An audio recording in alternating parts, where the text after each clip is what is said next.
So once you know that someone is having thoughts of suicide, you've asked them directly or they've just come out and said it to you, there's kind of that moment of, oh no, what do I do next? What do I say? And so what I found is that it really is helpful first to just kind of acknowledge how much courage it took for that person to be honest with you. Just say, thank you for telling me that. That's, that must take a lot of courage to come out with something like that and be honest.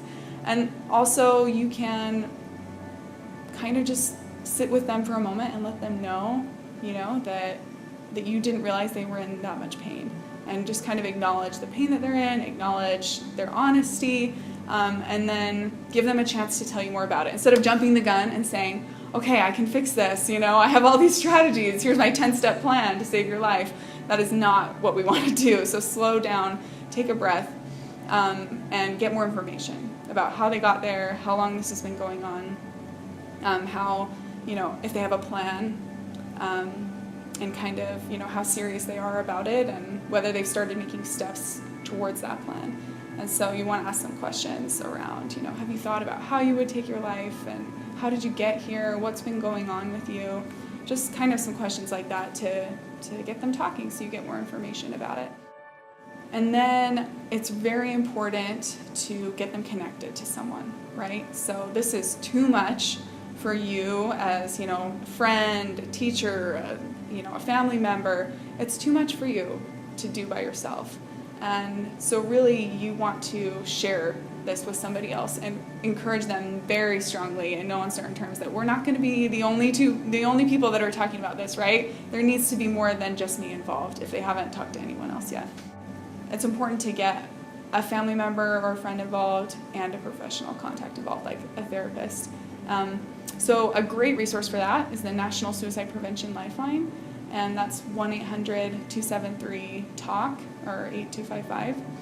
If you call that lifeline, you'll be connected with someone who can do an evaluation, and they can give you, kind of next steps. What do we do? Because at this point, you don't know if that person really is safe to be left alone, whether they need to go to the emergency department, whether, they need to just make an appointment with a therapist as soon as possible. It's kind of like, what do we do now? And so it's really good to have that professional consultation available to you 24/7 so that you can kind of figure out what do we do next and how do I keep this person safe. Another great resource would be an app called My3, and you can download that and it'll walk you through how to make a safety plan with that person. And so you can go through what do you do when you're having thoughts about suicide and how can you take care of yourself. And it's really an empowering process about, you have certain coping skills already, social supports, professional resources available to you, and reasons for living, whether they're readily available or apparent to you right now or not, there are those reasons for living there. And so once you kind of list those things out, you're ready for when the next crisis occurs, to kind of be empowered to deal with it better on your own. And that really is, because thoughts of suicide are generally not a one-time thing, right? And so you want to be prepared to deal with them on an ongoing basis until, they resolve or until you get the right help where they're not as big of an issue anymore.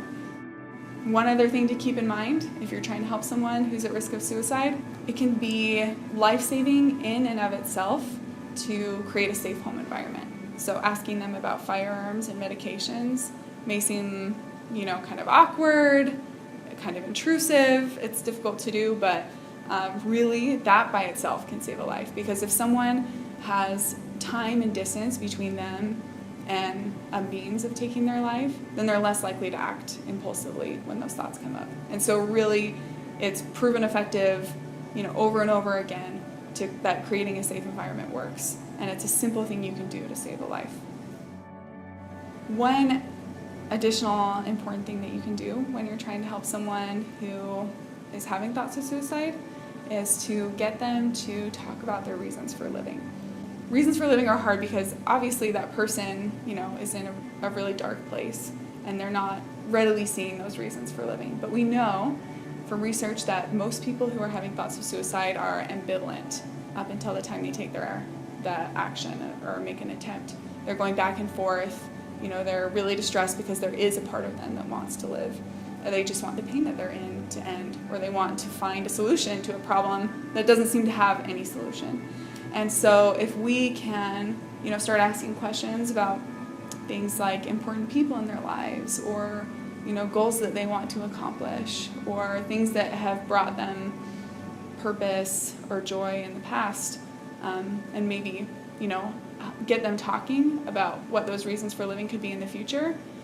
The research shows that that's a really powerful way to change their mood state, to help them move through that point of crisis and have hope again.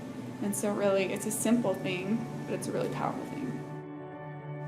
So honestly, a part of it is just showing that person that you care about them. Just, if they've disclosed this really personal, important thing to you, it's important to take the time to listen to them without, becoming over-emotional yourself, and just be there with them physically, for as long as it takes.